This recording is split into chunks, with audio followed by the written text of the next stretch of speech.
Hello, I'm Sarah Jones from the Chocolate Strawberry and I'm guest tutor today for you at Pretty Witty Cakes. You've probably noticed this isn't the usual studio for Pretty Witty. This is my home in the Forest of Dean in Gloucestershire. It's lovely to have the Pretty Witty team here with me today. We're going to do a selection of tutorials here for you today and I hope that you enjoy them. We're going to have a quick look today at painting on dark fondant for you. It's really trendy at the moment. It makes those florals really pop. So it's a great form of painting, really stands out. So when we're painting on darker fondant, we need something that's going to stand out properly on the dark base. Gel colours won't really do that for you very easily. So I'm going to use cocoa butter today. So it can come in these little chips or it can come in a powder form, doesn't matter which brand that you use, they all do the same job. And then I melt it down over some boiling water. On the Pretty Witty site, we've got exactly how to do that in a separate tutorial if you want to look at it in more detail. But basically, we've got a little bowl of hot water and we're using edible colour dusts. They've just got to be the fully edible ones, not the craft colours that you use. So when it comes to doing the flower, I'm going to do this one, which is kind of loosely based on a poppy today for you.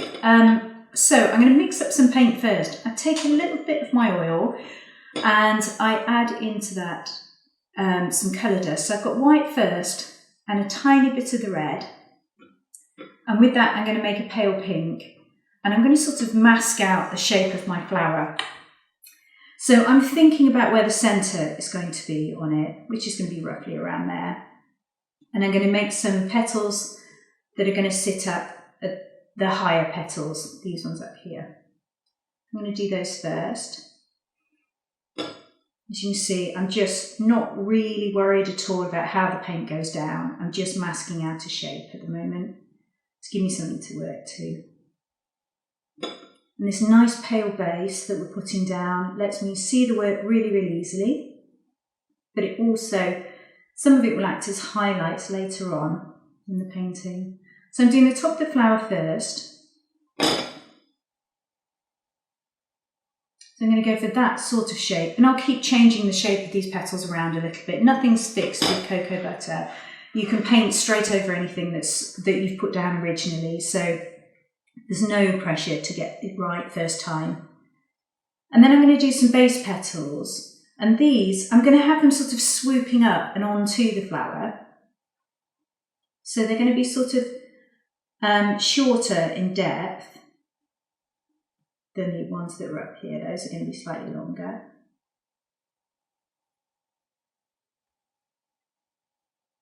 And I'll probably take that one out that way. Make that one sort of go that way a little bit as well. So now we've got the three on top. So I've got one central one going slightly off to the left and right. And then these two here at the base. And they're sort of curving out to the sides a little bit as well. And then we'll just fill some side shapes in for us as well.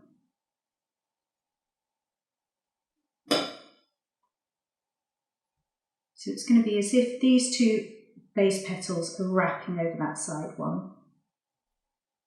And I always move the brush in the direction that I want the paint to go, as if you're creating creases in the petals.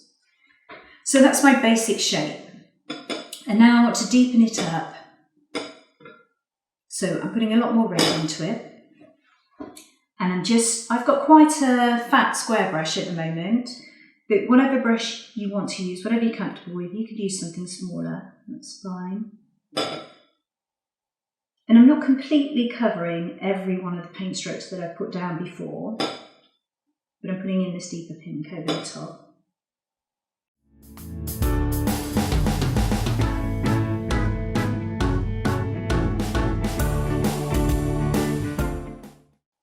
Okay, so I've got the main petal shapes in now. I'm just going to pick out that centre, and for that I'm going to use again some of the white with a little bit of yellow in it.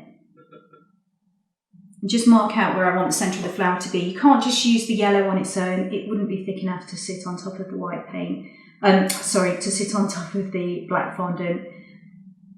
We just need it to be nice and opaque, so a bit of white into the base will do that. And I'm just using the brush in sort of a dotting motion to put that in. So you don't need a nice neat circle in the centre. just dot the shape of it in. Okay, and now we've done that, some of the red will have dried off a little bit. So I'm going to deepen the red again. So this is almost pure pigment now. It's got a tiny bit of white in it, but quite a lot of oil and almost the pure red pigment. And again, without completely covering every single paint stroke I've done before, I'm going to put that all over the petals.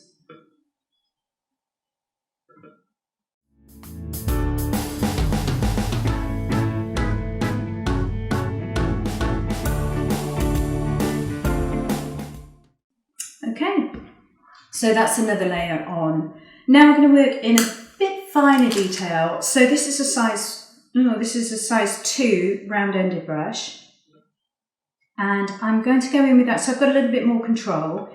Again, I'm going to take pure pigment, but just a slightly thicker, and I'm taking it from the base of the petals upwards, and that's going to create some depth for us where the shadows start to gather in our flower. So I'm going to run that from the base upwards on all of the petals, and that will just create a little bit of shape. Move your brush from the centre of the flower up towards the edge of the petals, not the other way. And here on these base ones, the shadow needs to come up from the bottom upwards.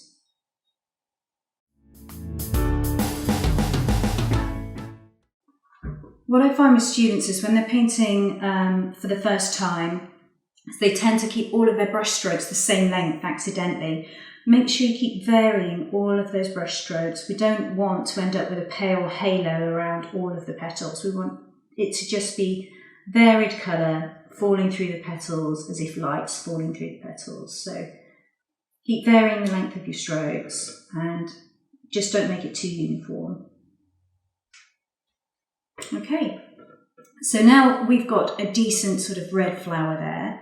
I've got a purplish colour called Heather on my plate, but you could use a navy blue to deepen up the red. And again, with that same size 2 brush, I'm going to increase the shadow at the base of these petals.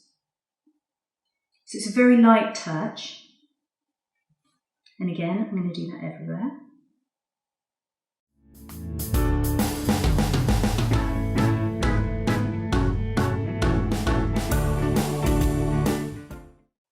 Okay, so we're almost there with the shape. So what I'd like to do is just go in and put in some finer bits of detail here and there. So I'm just looking at the shape of it now, sometimes running a little bit of colour back from the edge, back to the base again. Just here and there, so you start to create some creases in the petals too.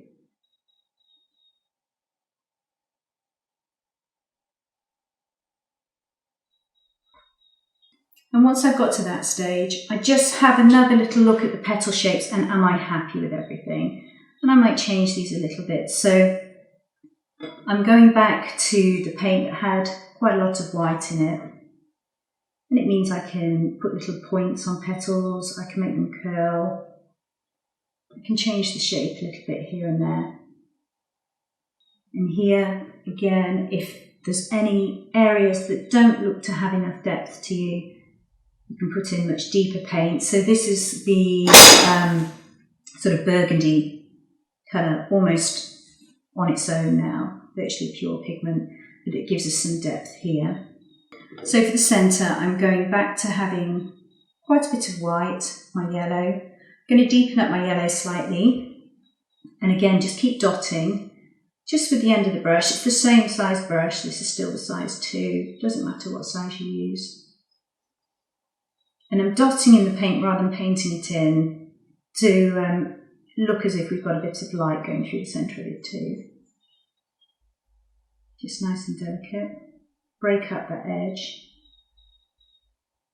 Don't want anything to be too fixed. I've got some of the pure yellow pigment now. And again, I'm going to think about where shadows might gather. Okay, and now with a tiny, tiny brush, I'm just dotting in some detail just along the edge of the centre, as if we've got little seeds coming off it. So I'm just going to pop a stalk in now just to finish it off. Because it's a poppy one, I'm just going to do something very thin and simple. Sometimes they have a little bit of bend to them. So again, whatever you do, white into the base first, a bit of green, bit of yellow.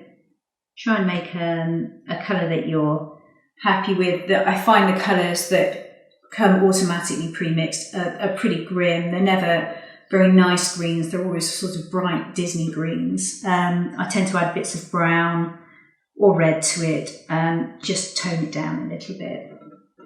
And that's all you need to do.